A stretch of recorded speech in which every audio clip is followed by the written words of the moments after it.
Delhi crime national news, नजर सब पर। नमस्कार साथियों, आपका अपना भाई जन अधिकार पार्टी दिल्ली प्रदेश सचिव आलम शेख। आज हमारा नारा है बिहार बचा लो मौका है। वो इसलिए आप और हम सब जानते हैं इस महामारी बीमारी के अंदर बहुत सारे लोग परेशान हुए, बहुत सारे लोग मर गए, भूख से, पानी से ये हालात हो गया था। दोस्तों, मैं अभी आप लोगों के सामने कुछ चंद बात रखूंगा, आप सुनिए, उसको शेयर कीजिए और आगे तक बात को बढ़ाइए। 29/5/2020 को महानिदेशक संजय कुमार ने सभी जिला अधिकारियों को लेटर के माध्यम से सूचना दी कि प्रवासी मजदूर बिहार वापस आए हैं, वो अपराध कर सकते हैं। इसके लिए आप सब तैयार रहिए। ये सरासर अनुचित और बहुत दुर्घटना आदेश था।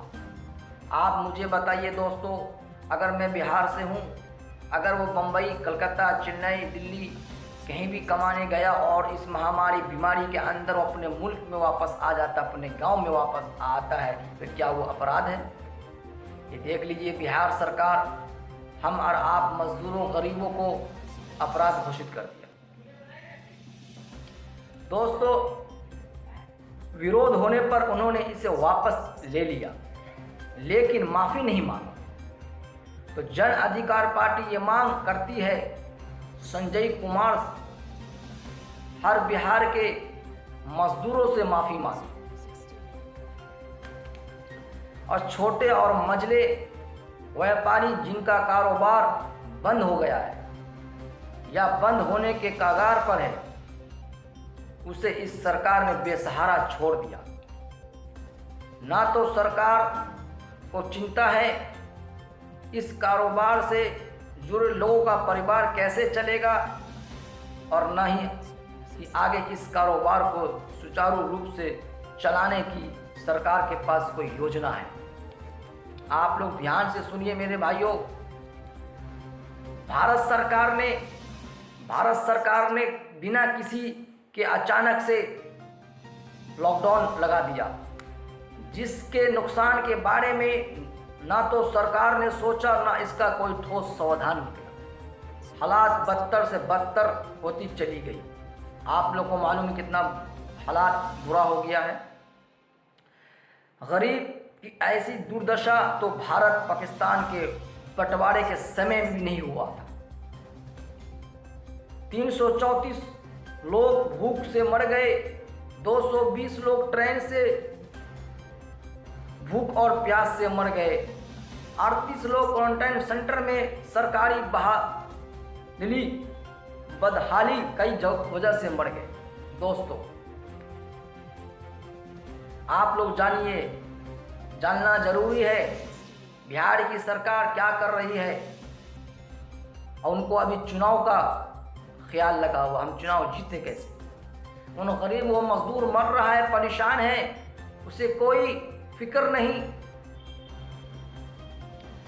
और जब तक मजदूरों के जेब में पैसे थे, जब तक लॉकडाउन लगाया, लेकिन जब नेताओं और पूंजीपतियों के घर से रुपया जाने लगा, तब उन्होंने लॉकडाउन को हटा दिया। जबकि आज भारत में महामारी बीमारी की संख्या 2,40,000 से ऊपर है और हर 14 दिन में लॉकडाउन हो जाता है। जरा सोचिए, आने वाले 14 दिन में ये संख्या कितना और बढ़ सकती है, फिर आप कल्पना कीजिए। आप लोग बताइए, सितंबर तक देश कोरोना से किसी बुरी तरह से प्रभावित होगा, मगर सरकार ने सभी को बेसहारा छोड़कर खुद को चिंता से मुक्त कर लिया। नीतीश कुमार ने तो अपनी आंखों पर काला पट्टी बांध ली। जो मरे वो मरे, जो मर रहे हैं वो मरे। इन्हें सिर्फ अपने खजाना के खाली होने की चिंता है दोस्तों। बिहार में नेता मिस्टर इंडिया वाली घड़ी पहनकर घूमते हैं। जब भी जनता पर आफत आती है फट से गायब हो जाते हैं। बाढ़ में गायब, चिंकी में गायब, भूकंप में गायब, एनआरसी में गायब, कोरोना बीमारी में गायब। मतलब कि जनता को जब भी इन नेताओं की जरूरत होती है वो गायब हो जाते हैं, गायब हो जाते हैं।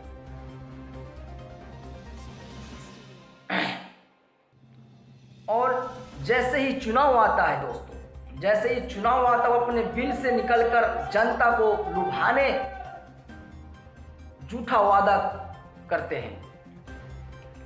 जनता को ये समझना होगा कि इन नेताओं से देश का भला नहीं हो सकता। अगर ये सच में भला चाहते तो पिछले 30 साल में बिहार की ये दुर्दशा ही नहीं होती। अगर ये चाहते तो बिहार में 30 साल में बिहार के अंदर बहुत सारी कंपनी लग सकता था, बहुत सारे लोग रोजगार बिहार में कमा के अपने बाल बच्चों को खिला सकता था, मगर इनकी नीयत साफ नहीं थी। पप्पू यादव ने बच्चों के लिए वापसी के लिए 25 करोड़ की व्यवस्था की और बच्चों को वापस बुलाया। 22,000 खातों में सीधा नकद ट्रांसफर करके राहत पहुंचाया। 840 बसों से लोगों को दिल्ली से भेजवाया और लगभग 10 लाख परिवारों को राशन के रूप में मदद पहुंचाया। और आज भी 18 घंटे पप्पू यादव लोगों की समस्या और सहायता करते हैं। जन अधिकार पार्टी मांग कर रही है नीतीश कुमार इस्तीफा दे दे, प्रवासी मजदूरों के खातों में कम से कम 10,000 रुपये दे, बेरोजगार का एक डाटा तैयार करके सबके खाते में 12,000 रुपया दे, 10,000 12,000 दे। किसान जिनकी फसल इस लॉकडाउन के दरमियान बर्बाद हो गई उनके खातों में खाद और बीज के लिए 12,000 रुपये दे। 4 महीने का स्कूल और ट्यूशन फीस माफ करें। बिहार के सभी परिवारों का 4 महीने का बिजली बिल माफ करें। ये मेरा मांग है दोस्तों। और मनरेगा में जो काम करने वाले हैं डेली उनको 200 मिलता है, उनको बढ़ाकर 300 रुपये करना चाहिए बिहार सरकार को। बाहर से आए हुए मजदूरों को जॉब कार्ड बनवाकर कम से कम 3 महीने का पैसा भुगतान करना चाहिए। छोटे और मझले व्यापारियों को 3 महीने के लिए EMI माफ करे और 3 महीने के लिए ब्याज भी माफ करे। अंत में दोस्तों आप सभी से निवेदन है 3 बात का ख्याल ज़रूर अवश्य रखें। अगर संभव हो तो अपनी जांच अवश्य करवाएं, जांच केंद्र जाकर। और दिक्कत होने पर सेवक पप्पू यादव को याद करें।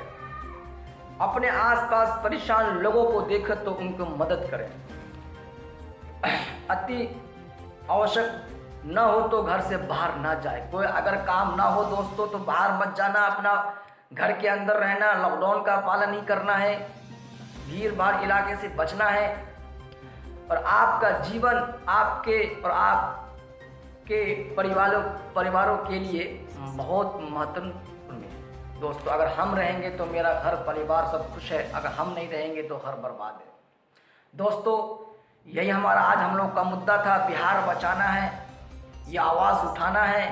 और आप लोग जानते हैं बिहार की सरकार कुछ नहीं कर रही है, लॉलीपॉप देकर हमें और आपको फुसला रही है और बिहार के लोगों को आतंकवाद घोषित कर रहे हैं। बिहार की सरकार निकम्मी सरकार। और अभी इस मुद्दे पे बिहार के अंदर रोजगार नहीं, कंपनी नहीं, उस पर किसी का कोई ख्याल नहीं, कोई चिंता नहीं दोस्तों। मगर चुनाव की तैयारी में ये लोग लग चुके हैं। तो आप समझिए और सोचिए, इनके दिल की हालात सिर्फ चुनाव जीतने के लिए है। मगर गरीब मजदूरों का कोई ख्याल नहीं, कोई चिंता नहीं। तो इसको इस बार चुनाव से उखाड़ कर फेंक देना है। और बिहार के अंदर हमारे जन अधिकार पार्टी के राष्ट्रीय अध्यक्ष संसद पप्पू यादव जी को जिताकर आप एक बार मौका दीजिए सीएम बनाने का, जो 70 साल में नहीं हुआ वो सिर्फ 5 साल में होगा। दोस्तों, हम लोग समाज सेविक हैं, हम लोग अपनी दर्द से ज़्यादा दूसरे का दर्द समझते हैं, तो इसीलिए उनको मौका दीजिए। किसी के बहकावे में मत आइए, चुनाव बहुत करीब है, बहुत नज़दीक है। दोस्तों, आपका भाई आलम खान अपनी बात को समाप्त करता है यहीं पे। जय हिंद, जय भारत।